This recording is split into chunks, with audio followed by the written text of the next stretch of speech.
Hello friends, मेरे dazzle classes में आप लोग का बहुत बहुत स्वागत करता हूं। तो हम यहाँ पे क्लास कर रहे थे छत्तीसगढ़ की जो प्राचीन इतिहास है। यहाँ से ये हमारा थर्ड पार्ट है। जो बाकी दो पार्ट है उसको मैंने कल का दूसरा पार्ट मैंने अपलोड किया है। तो सारे क्वेश्चन इंपॉर्टेंट आपके पीएससी व्यापम छत्तीसगढ़ पुलिस की भी वैकेंसी आने वाली। तो ये सभी एग्जाम के लिए, छत्तीसगढ़ के सभी एग्जाम के लिए इंपॉर्टेंट है, क्योंकि मैं उन्हीं क्वेश्चन के यहाँ पे इंक्लूड की हूँ जो आपके एग्जाम में डायरेक्ट क्वेश्चन पूछा जा सकता है। तो सारे टॉप के क्वेश्चन जितने भी बन सकेंगे यहाँ से मैंने इंक्लूड की हूँ, जो आपके आने वाले एग्जाम के लिए सारे क्वेश्चन इंपॉर्टेंट है।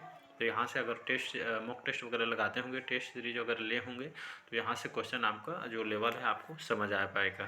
तो चलिए स्टार्ट करते हैं आज के सीजन। ये हमारा थर्ड पार्ट है छत्तीसगढ़ के प्राचीन इतिहास का। तो क्वेश्चन यहाँ पे 28 क्वेश्चन हम सेकेंड पार्ट में किए थे, तो ये हमारा थर्ड पार्ट है, तो याद रखिएगा। तो यहाँ पे स्टार्ट करते हैं क्वेश्चन।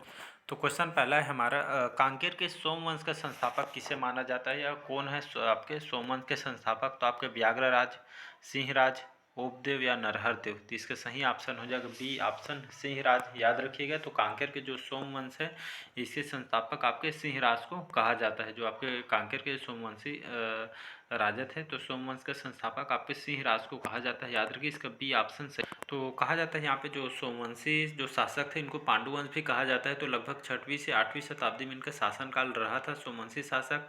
यहाँ के जो इंद्रबल ने यहाँ पे जो सरपुरी वंश को समाप्त कर छत्तीसगढ़ में यहाँ पे पांडु वंश की स्थापना की गई थी।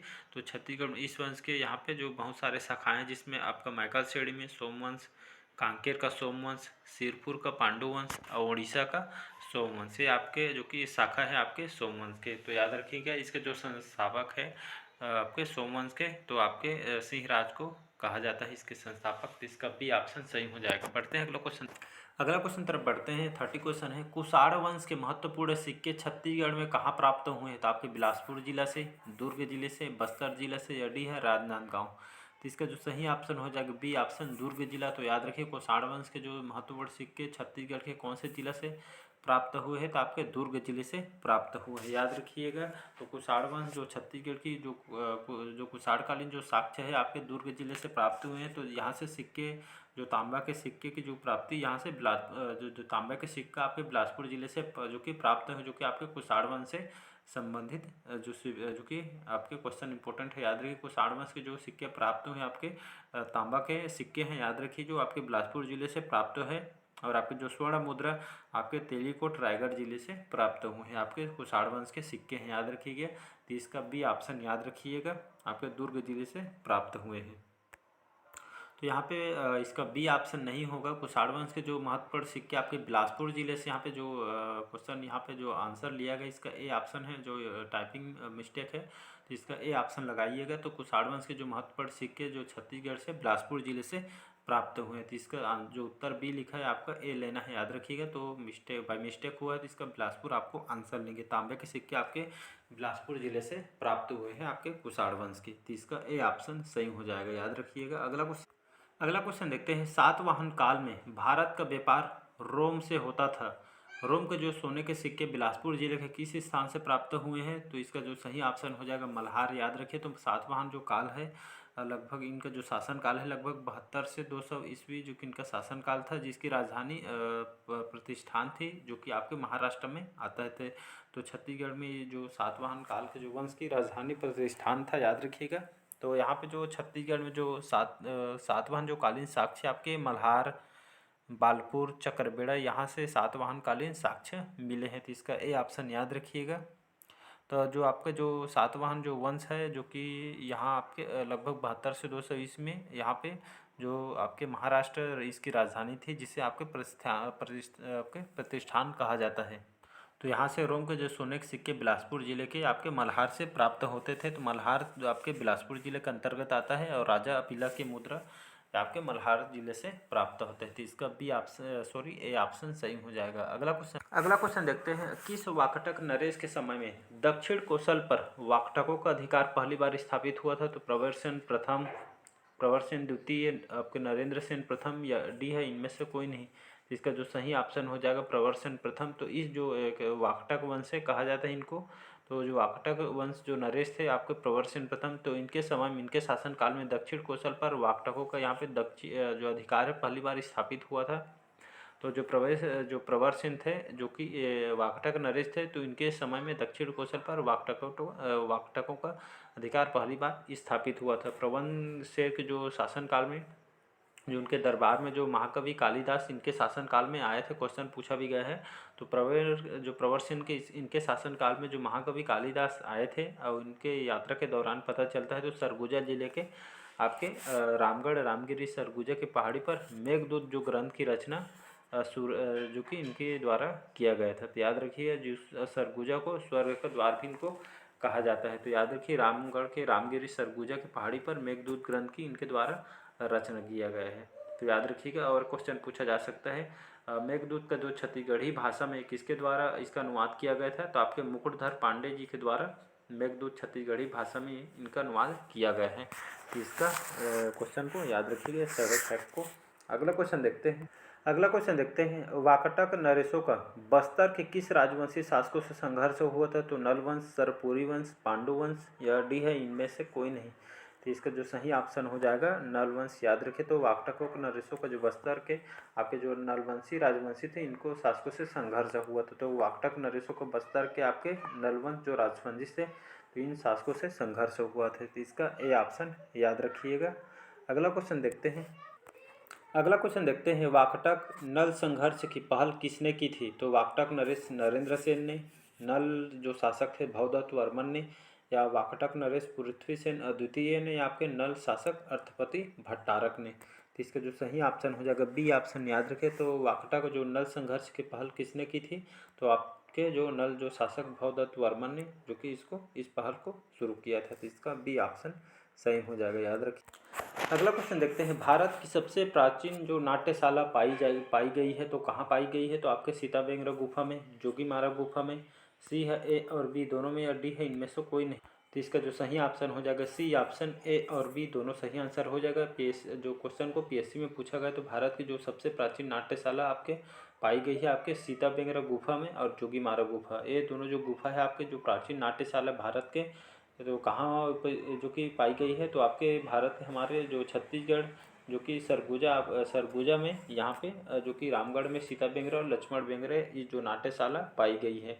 तो इसका सी ऑप्शन, ए और बी दोनों सही आंसर हो जाएगा। याद रखिएगा, रामगढ़ और जो सीताबेंगरा लक्ष्मण बेंगरा जो है आपके जो कि आपके सरगुजा जिले में स्थित है। तो इसका सी ऑप्शन याद रखिए, इंपॉर्टेंट क्वेश्चन। अगला क्वेश्चन देखते हैं, रायपुर जिले के किस स्थान से बौद्ध भिक्षुणियों का एक विहार मिला है, तुरतुरिया से, राजिम से, या आपके पलारी से, या आरंग से। तो इसका सही ऑप्शन हो जाएगा, तो इसका ए ऑप्शन सही हो जाएगा, तुरतुरिया। तो याद रखिए, तो रायपुर के तुरतुरिया से इस स्थान से बौद्ध भिक्षुणियों का एक विहार मिला है।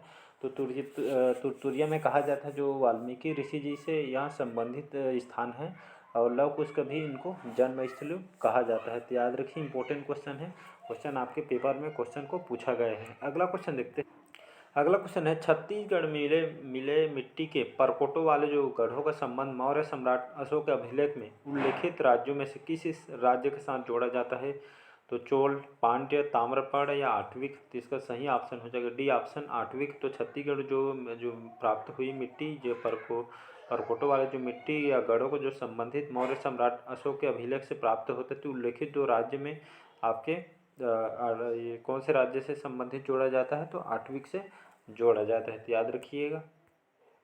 अगला क्वेश्चन देखते हैं, सातवाहन नरेश जो अपीलक के जो एकमात्र मुद्रा रायगढ़ जिले के किस स्थान से प्राप्त हुई है, तो पुसौर से, बालपुर से, तमनार से, या डी है आपके लैलूंगा से। तो इसका बी ऑप्शन सही हो जाएगा। तो सातवाहन जो नरेश है, इनकी जो अपीलक की जो एकमात्र जो मुद्रा है रायगढ़ जिले के किस स्थान से प्राप्त हुई है, तो आपके बालपुर से प्राप्त हुई। तो याद रखिए, यहाँ की जो राजा अपीलक की मुद्रा यहाँ से प्राप्त हुई, जो एक सातवाहन नरेश अपीलक की मुद्रा है, जो कि रायगढ़ जिले के बालपुर से इस स्थान से प्राप्त हुई थी। इसका बी ऑप्शन याद रखिएगा।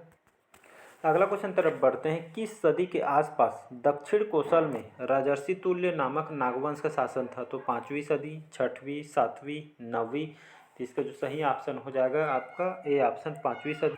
तो इसका ए ऑप्शन याद रखिए। तो आपके 6वीं सदी के आसपास कहा जाता है दक्षिण कोसल में जो राजर्षि तुल्य जो नामक नागवंश का शासन था, इनका जो शासन काल लगभग 6वीं सदी में माना जाता है राजर्षि तुल्य कुलवंश का। इनकी जो राजधानी होती थी, राजर्षि तुल्य कुलवंश की राजधानी आरंग थी, याद रखिएगा। और जो शासन काल है लगभग 6वीं शताब्दी इसकी मानी जाती है। और यहाँ पे जो प्रमुख शासक थे आपके सूरा दयित प्रथम, विभीषण, भीमसेन प्रथम, दयित, और जो भीमसेन द्वितीय थे राजर्षि कुलवंश के प्रमुख शासक है। तो याद रखिएगा इस राज्य के जो प्राचीन काल में सर्वप्रथम इन राजवंश के शासन था। तो याद रखिएगा, इम्पोर्टेंट क्वेश्चन है। तो एक क्वेश्चन और पूछा जा सकता है, जो आरंग अभिलेख से भीमसेन द्वितीय यहाँ से इनका अभिलेख प्राप्त होता है राजर्षि तुल्य कुलवंश से। तो याद रखिए, इम्पोर्टेंट क्वेश्चन है।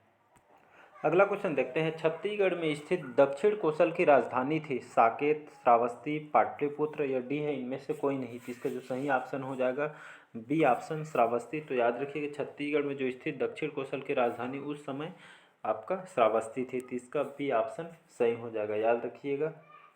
अगला क्वेश्चन है मोस्ट इम्पोर्टेंट क्वेश्चन है, याद रखिएगा। सिरपुर के लक्ष्मण मंदिर का निर्माण जो निर्माण कार्य पूरा किसने करवाया था या किसके द्वारा करवाया गया था?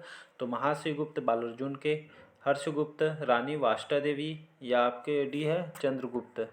तो इसका जो सही ऑप्शन हो जाएगा आपका रानी वाष्टा, इसी ऑप्शन याद रखिए। तो सिरपुर के जो लक्ष्मण मंदिर का निर्माण कार्य किसने पूरा करवाया था? तो रानी वाष्टा देवी ने करवाया था। इनका जो शासनकाल है सिरपुर के पांडुवंश के शासनकाल में हुआ था, लगभग शासनकाल 6वीं से 7वीं शताब्दी में हुआ था। इसकी जो राजधानी होती थी सिरपुर इनकी राजधानी थी, और लगभग इसके जो संस्थापक है इंद्रबल को कहा जाता है, याद रखिएगा। और जो हर्षगुप्त थे, हर्षगुप्त जो कि इनका जो हर्षगुप्त का विवाह आपके रानी वाष्टा से इनका हुआ था, और हर्षगुप्त की मृत्यु के पश्चात जो रानी वाष्टा ने महाशिवगुप्त बालार्जुन के शासनकाल में सिरपुर में एक प्रसिद्ध लक्ष्मण मंदिर का निर्माण करवाया गया था रानी वाष्टा के द्वारा हर्षगुप्त के मृत्यु के बाद। तो याद रखिए ये प्रसिद्ध जो लक्ष्मण मंदिर का निर्माण रानी वाष्टा द्वारा करवाया गया था। यह पूरी तरह से लाल ईंटों से निर्मित गुप्तकालीन का श्रेष्ठ इसको उदाहरण माना जाता है। यहाँ जो भगवान विष्णु भगवान का इसको मंदिर कहा जाता है। तो माना जाता है जो हर्ष की मृत्यु के बाद जो रानी वाष्टा ने उनके याद में जो कि इस प्रसिद्ध लक्ष्मण मंदिर का निर्माण करवाया गया था। तो याद रखिए किसके द्वारा करवाया गया है? तो आपके महारानी वाष्टा के द्वारा इसको कराया गया है। तो याद रखिए कई बार इसको पीएससी में पूछा गया है क्वेश्चन को।